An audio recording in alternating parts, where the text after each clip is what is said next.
Confesso que que é um salmo que eu decorei, né? Um salmo que nós decoramos, um salmo que foi escrito há mais de 3.000 anos atrás, e ele virou um salmo que faz parte da vida dos cristãos, né? O Salmo 23 e o Salmo 91. E o Senhor renova realmente, toda vez que a gente lê a palavra dele, ele renova, e a gente vê de forma diferente, né? Davi aqui, nessa época, ele estava passando por um momento difícil da vida dele, onde o filho dele, Absalão, estava tentando usurpar, tentando tirar o reino dele. E ele realmente agiu de uma forma simples, como a gente age com nossos filhos. Ele saiu do palácio. O filho dele queria o trono e ele deixou o trono. Ele saiu do trono, e muitas pessoas que ele pensava que às vezes estava do lado dele, aí estava apedrejando ele, né? Jogando palavras ao vento, dizendo que ele tinha que ir embora mesmo, que era a vontade de Deus, que ele estava errado em tudo que ele estava fazendo. Então, pessoas que estavam do lado dele. Então, Davi, ele sai do palácio, ele sai com muita tristeza, muita angústia. E Davi vai para o deserto. Ele monta a tenda, ele sai com algumas pessoas, alguns soldados, aqueles soldados que sempre estavam com ele, soldados fiéis a ele. E eles se encontram então no deserto, e no deserto onde Davi está com tanta dificuldade, tanta tristeza no coração, tanta angústia no coração, ele escreve alguns dos seus salmos, vários deles, né? O 121, se eu não me engano, ele declara: quando olho para os montes, de onde me virá o socorro, né? Então, todo salmo ele tem uma declaração, ele declara o problema. Os salmistas, eles declaram os seus problemas, as suas dificuldades, e logo em seguida, eles mesmos declaram a esperança. Ele mesmo declara que o Senhor é a fortaleza, o Senhor é a minha fortaleza, o Senhor, Ele batalha por mim, Ele peleja por mim. Davi aqui, então, depois de estar nesse momento por que não dizer de ansiedade, né? Porque a ansiedade, ela anda do nosso lado. Às vezes Jesus está do nosso lado, às vezes não. Jesus, o Espírito Santo, está sempre do nosso lado, mas nós não reconhecemos Jesus do nosso lado, nem o Espírito Santo do nosso lado. Mas nós reconhecemos a ansiedade. A ansiedade está a todo momento, e nós lembramos dela a todo momento. Não tem como, porque a gente já fica pensando no que vai acontecer depois. A gente já fica pensando hoje no que a gente vai fazer amanhã cedo. Vou ter que acordar tal hora, vou ter que fazer isso, fazer aquilo. E tem que acontecer, tem que fazer aquele negócio. Meu Deus, será que vai dar certo? Será que não vai dar certo? O que vai acontecer? E a ansiedade nada mais que é do que a preocupação com aquilo que não aconteceu ainda. Isso gera essa coisa ruim dentro da gente, né? Nós podemos dizer aqui que é um mal do século, porque a ansiedade, ela gera opressão, e a opressão, ela se transforma em depressão. É uma coisa terrível. E Davi aqui, nesse momento de opressão, nesse momento de angústia, ele então, no momento de intimidade, porque quando Davi estava no deserto, ele estava preocupado com tantas coisas, com o que estavam falando dele, preocupado com o que estava acontecendo no palácio, preocupado com que as pessoas estavam dizendo sobre ele, preocupado com a família dele, preocupado com os filhos. Ele estava num momento terrível, sem saber o que ia acontecer, sem saber o que as pessoas estavam fazendo.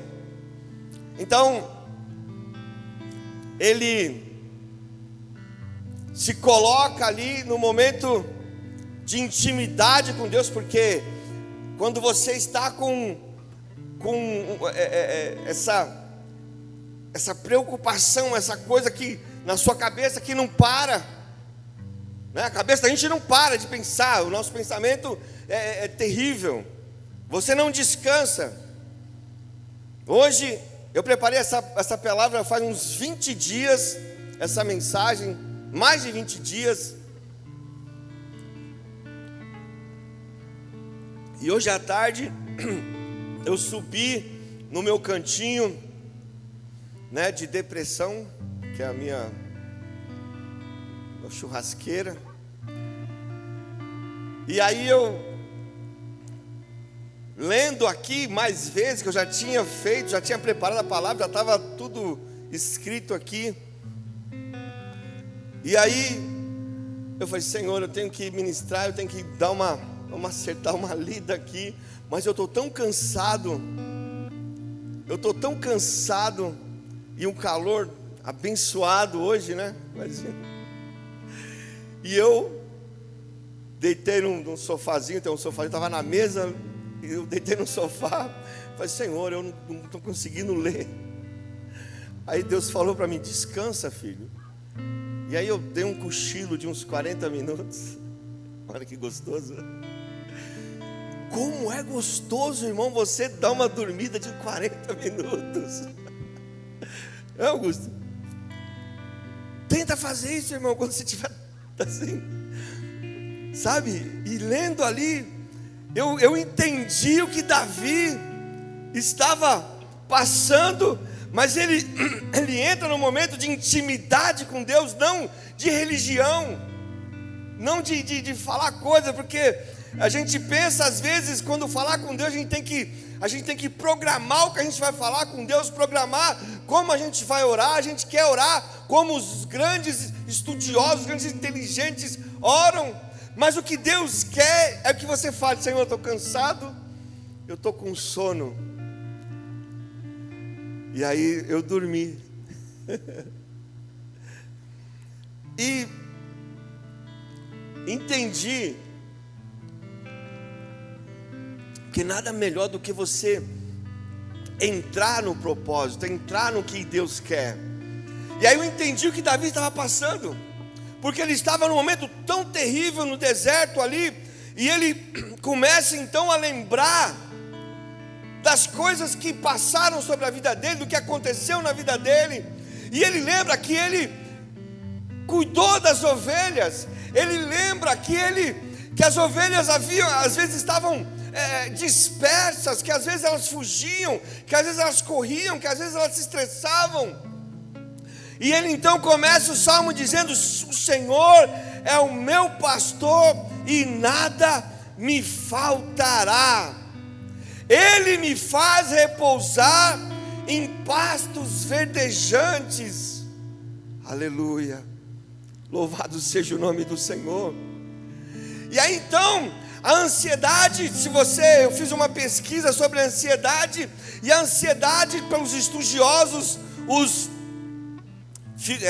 psicólogos, eles chegaram nos números que 40%, a pesquisa está baseada em 40%, acho que eu já falei sobre isso aqui, da ansiedade, do que a gente ansia, do que a gente fica pensando, 40% do que nos preocupa jamais vão acontecer. 40% do que te preocupa, do que tira a tua paz, não vai acontecer.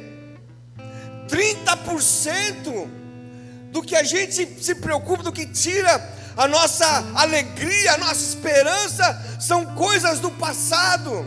E a gente fica pensando no que passou, no que perdemos, no que não fizemos, no que não conseguimos atingir. e isso tem te atrapalhado, que o passado não volta mais, não vem mais para a sua realidade. O que você pode fazer é aprender com o seu passado e continuar a tua vida, porque Jesus Cristo ainda está vivo. Ele é a tua esperança, Ele é a nossa esperança, Ele é a nossa fortaleza, Ele é o nosso pastor. Aleluia.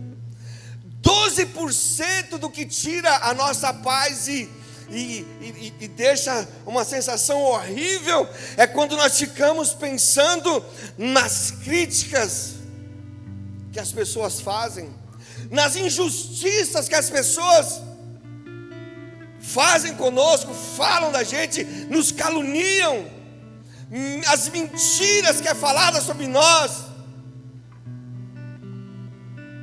Aleluia. Davi estava passando por isso, se preocupando com o que estava acontecendo, quem estava falando dele. Irmãos, e nós somos assim, nós somos seres humanos. Isso tira a nossa paz. 10%, e eu já me apeguei nisso, porque quando você passa dos 50, você chega nos 50, você abre o olho e fala: nossa, eu tenho 50, meio século. E aí você começa a se preocupar com a sua saúde. Você começa a olhar as pessoas que estão à sua volta e você começa a se preocupar com a sua saúde, com o que vai acontecer daqui 5 anos, daqui 10 anos. Se eu vou conseguir chegar nos 60, se eu vou conseguir me aposentar, se eu vou isso ou aquilo. E isso vai piorando, porque a gente começa, quanto mais você se preocupa com a sua saúde, mais você piora, mais dá problema, mais dá dor de cabeça, mais o peito dói, porque você está ansioso. Não estou dizendo que você não tem que se preocupar com a saúde, irmãos. Estou dizendo que a ansiedade gera 10% dentro de um contexto de 100, sobre a ansiedade, que você está se preocupando com coisas que não aconteceram, com doenças que não vão chegar, que não chegaram, e apenas 0,8%, menos de 1%, irmãos, são coisas que realmente devemos resolver.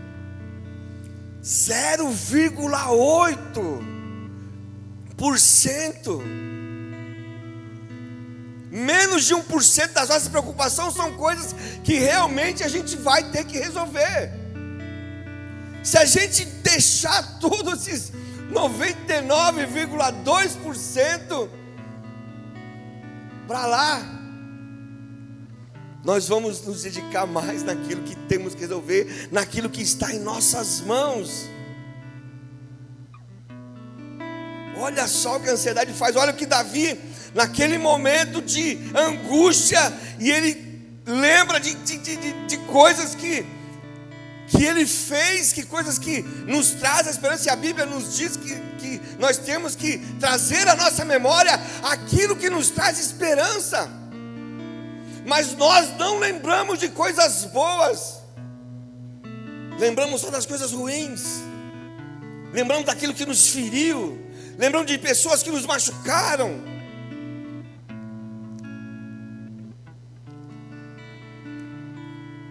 Aleluia. Isso, a ansiedade, irmãos, ela faz você ficar improdutivo. A ansiedade, ela faz você fazer coisas que não é necessário você fazer. A ansiedade faz você correr sem sair do lugar. A ansiedade é a improdutividade das coisas que você tem que fazer, em vez de você se preocupar em realizar, em fazer: eu vou pegar isso aqui e vou realizar. Nós estamos virando o ano aí. Eu tenho certeza que você já fez aquela listinha do que você tinha que conquistar no ano de 2023. Mas se a gente pegar lá essa listinha, se você pegar essa listinha, você vai ver que você se dedicou muito pouco para realizar aquilo que você queria. E nós vamos entrar um novo ano, e se você não se dedicar, Em vez de você colocar 10 coisas na lista, você coloca 2, coloca 3 e se dedica. Porque senão, irmão, vai ser como você nadar contra a corrente. Vai remar e não sai do lugar. Quantas vezes nós falamos com Deus, Deus, não está acontecendo nada, Deus não está virando, eu estou remando, não estou saindo do lugar, Senhor.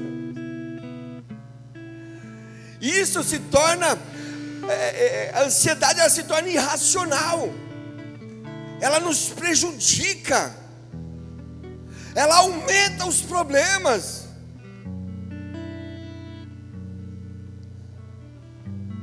Nós temos que se apegar aqui com Deus e falar: Senhor, o Senhor é o meu pastor. O Senhor é o meu pastor. Não é o pastor Ademir, não é o pastor Franciscão, não é o pastor Vitor, não é o pastor Augusto, não é o pastor José, não é esse pastor que eu estou falando. Eu estou falando do pastor que cuida. Um pastor que vai tirar essa ansiedade, porque você vai ter que se apegar com outras coisas aqui. Você vai ter que entregar a sua vida para Deus e dizer para Ele, declarar para Ele que Ele é o seu pastor. Porque a ansiedade está sendo nociva. Olha que palavra bonita, eu escrevi aqui essa palavra. Nociva é coisa que corrói, é coisa que destrói, é coisa que faz mal. Ela aumenta os problemas, ela tira a felicidade, ela te torna infeliz, ela te torna doente. A ansiedade, ela te sufoca. A ansiedade, ela faz você não querer viver. A ansiedade, ela vai, é um punhal que entra no teu coração. E você pensa, está tudo bem, mas quando você lembra de algumas coisas, aí mexe no punhal e começa a doer de novo o coração. A falta de perdão é uma ansiedade, como é que é um passo? Não, é um pulo para a ansiedade. Porque você não perdoa as pessoas que falaram mal de você, que fizeram mal a você, e isso está machucando você, não está machucando elas. Você tem que tirar isso do teu coração. O antídoto, o remédio de tudo isso. Nós estamos aqui hoje diante do Deus que formou a terra, que formou os céus, que formou tudo. Nós estamos aqui diante de um Deus poderoso, maravilhoso, grande. Nós estamos aqui diante do nosso Pai. Nós estamos aqui diante, aleluia, desse Pai que quer nos abraçar, que quer participar da nossa vida, que quer, aleluia, te carregar, quer te pegar no colo, quer te fazer um carinho. E Ele quer fazer: filho, não se preocupe, porque eu estou contigo. Não se preocupe, porque eu vou, aleluia, na frente desta peleja, desse problema. Eu sou o teu Pai, aleluia. Oh, glória a Deus, louvado seja o nome do Senhor. Eu sou o remédio, eu sou o pastor da sua vida, da sua casa, do seu trabalho. Aleluia, louvado seja o nome do Senhor. O pastor, o que um pastor faz, irmãos? O Davi conhecia, ele estava falando de algo que ele sabia, ele estava falando de algo que ele estava vivenciando. Você conhece ele, você conhece, você sabe, aleluia, o que ele tem feito pela tua vida. Deixa hoje, larga hoje essa ansiedade, esse fardo pesado. Jesus disse: olha, vinde a mim os cansados e oprimidos, e eu vos aliviarei. Aleluia.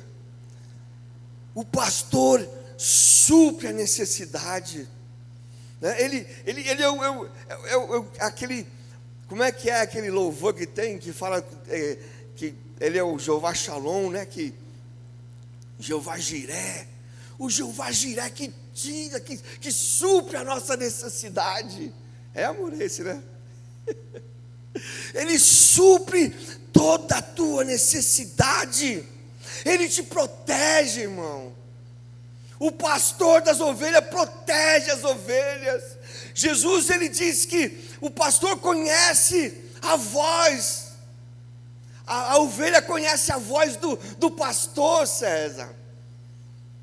Cara, você tem falado com ele, você tem que aberto o seu coração para ele, você tem falado dessas coisinhas, desses probleminhas para ele. Pastor, você está tratando a minha vida, o meu problema que eu tenho tão grande desse jeito.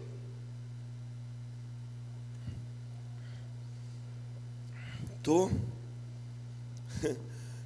porque ele é um pai poderoso, grande, que nunca vai te abandonar.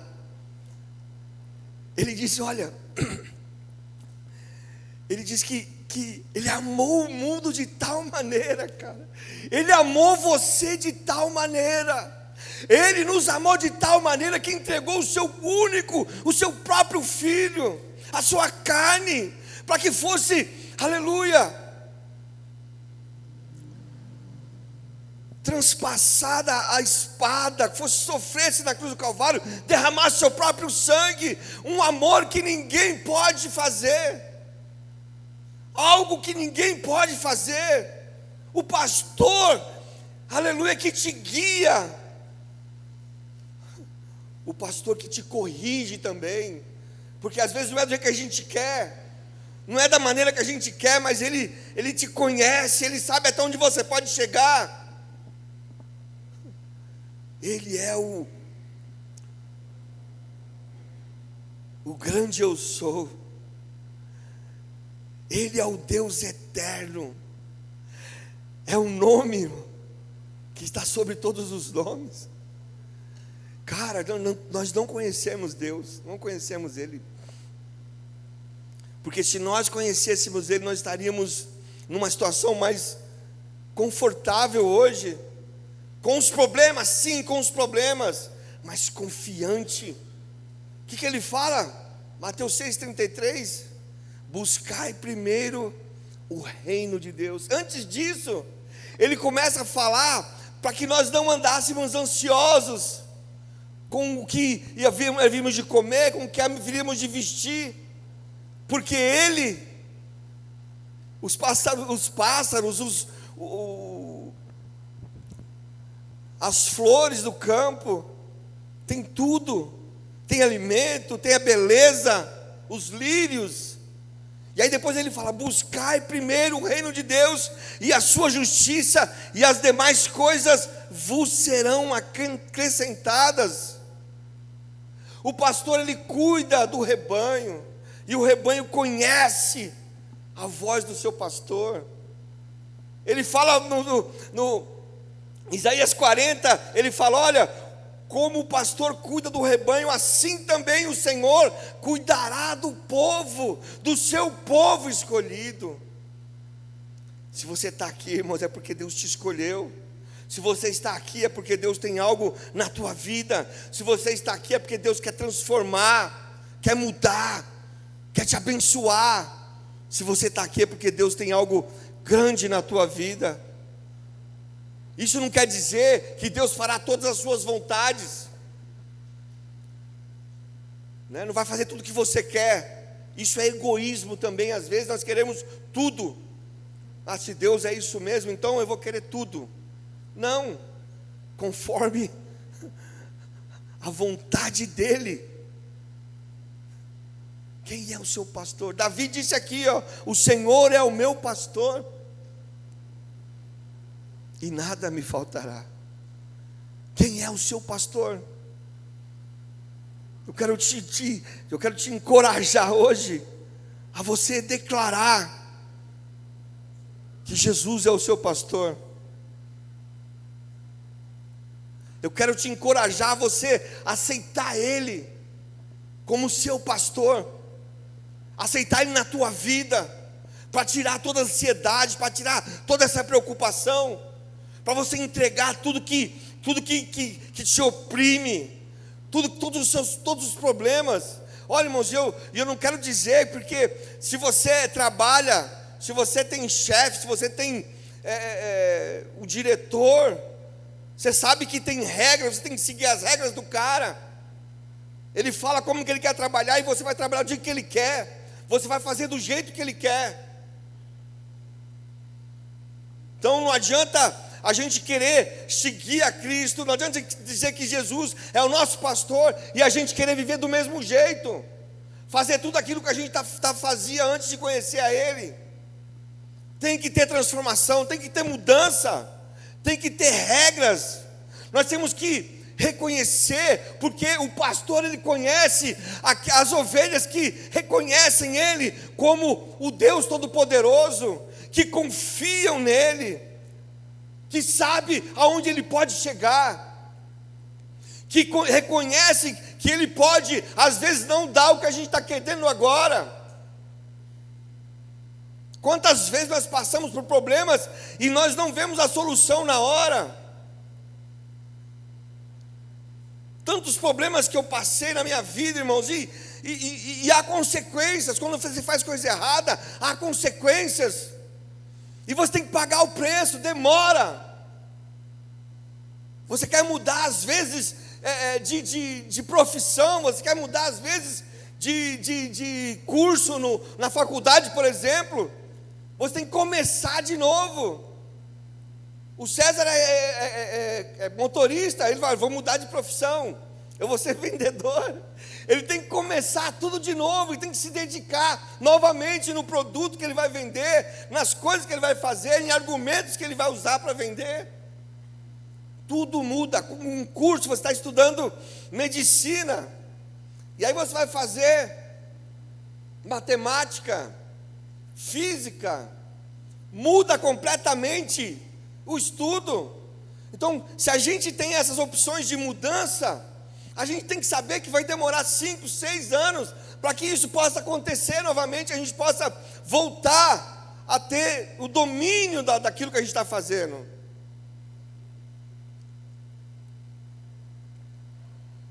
Então, com Deus é assim, irmãos. Não é diferente, a gente tem que seguir regras.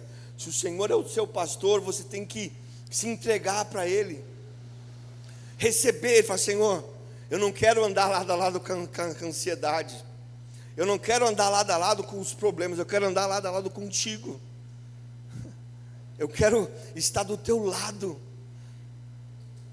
eu quero ficar do teu lado, eu quero sentir o Senhor me direcionando o caminho que eu tenho que seguir. E Jesus fala: eu sou o caminho, a verdade e a vida. Cara, e o que a gente está fazendo?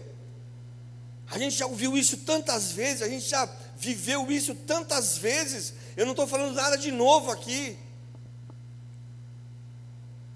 E o diabo quer te tragar, o diabo quer acabar com a tua vida.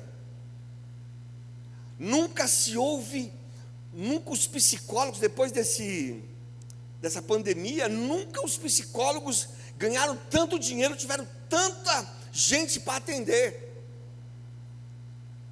Nunca se teve tanto isso, tanta busca por psicólogo.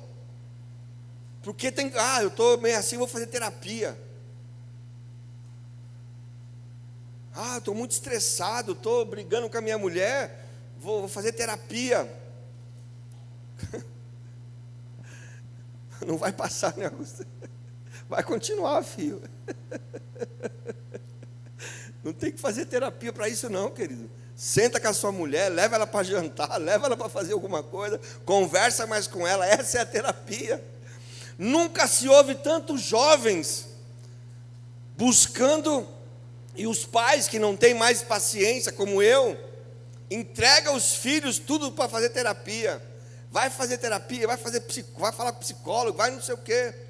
Irmãos, e eu estava conversando com um rapaz da igreja presbiteriana, e ele disse que nunca teve tantos jovens, tantas famílias saindo da igreja depois que começaram a fazer terapia. Os psicólogos que não são cristãos, eles afastam, eles não acreditam em Deus, eles afastam nossos filhos de Deus, eles tiram a imagem, eles tiram tudo aquilo que nós ensinamos, tudo aquilo que foi ensinado na igreja, os psicólogos tiram dos jovens. E nós vemos aí quantas pessoas se suicidando. Se suicidar agora, André estava conversando comigo, o suicídio agora virou moda, virou modinha, porque está fácil. Você fala de suicídio, você fala de morte, é você ganhar seguidores, é você fazer essas coisas aí. Nós temos que ficar nos pés do Senhor. Nós temos que colocar toda a nossa ansiedade, toda a nossa vida nos pés de Jesus. Nós temos que assumir que nós somos de Jesus. Nós temos que assumir que Ele é o nosso pastor. E Ele disse: eu sou o bom pastor, e o bom pastor cuida das suas ovelhas. O bom pastor cuida. 3 coisas a gente tem que entender para aceitar Jesus como nosso pastor. Eu não estou falando para você aceitar Jesus na sua vida, porque já fez isso. Eu quero que você hoje aceite Jesus comigo, que Ele seja o nosso pastor. Você tem que conhecer, para aceitar como pastor é diferente. Você tem que conhecer Ele, você tem que ouvir Ele, e você tem que seguir Ele. Se nós dermos esses 3 passos aí e entregar o controle da nossa vida para Jesus, para o nosso pastor, aí, queridos, as coisas vão começar a ficar diferente na nossa vida. Porque, que nem eu te falei aqui, o diabo está com a mão na garganta das pessoas, colocando cada vez mais, sufocando cada vez mais deixando você oprimido. Aí coloca os filhos contra os pais, porque meu pai não me entende, meu pai não gosta de mim, minha mãe não gosta de mim, minha mãe não quer o meu bem. Quando a gente chama a atenção dos nossos filhos, é para nós corrigirmos nossos filhos. Eles já sabem mais do que a gente, entendeu? Então aí eles falam: não, meu pai está me oprimindo, minha mãe está me oprimindo, todo mundo está me oprimindo. Eu vou sair da minha casa, eu vou fazer aquilo. É isso que o diabo está plantando na cabeça dos jovens, na cabeça das pessoas. Ninguém gosta mais de mim. Eu quero o controle da minha vida, eu quero andar nas minhas próprias pernas. E para você aceitar Jesus como seu pastor, não tem isso. Você tem que deixar o controle da sua vida nas mãos dele.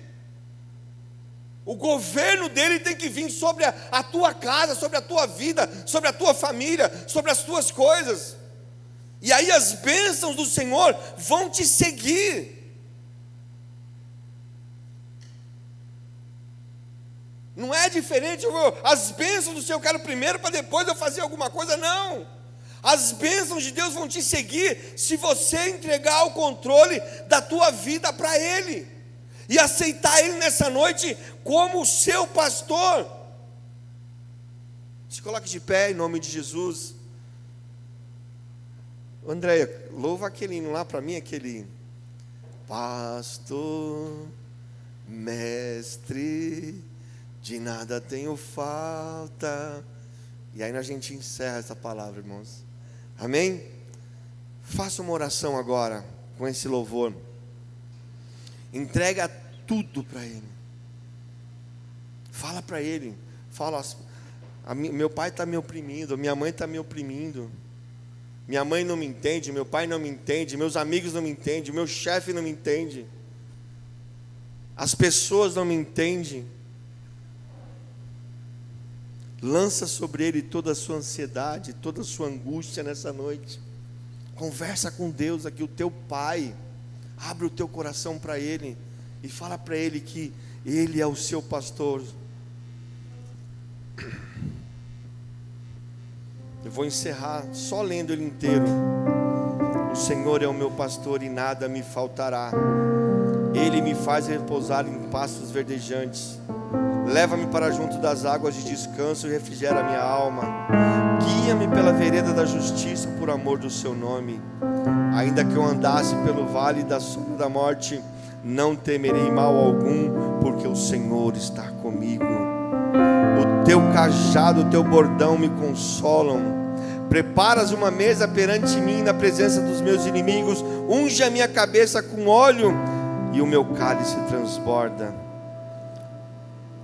Aleluia. Certamente que a bondade e a misericórdia me seguirão todos os dias da minha vida, e habitarei na casa do Senhor por longos dias, para todos sempre.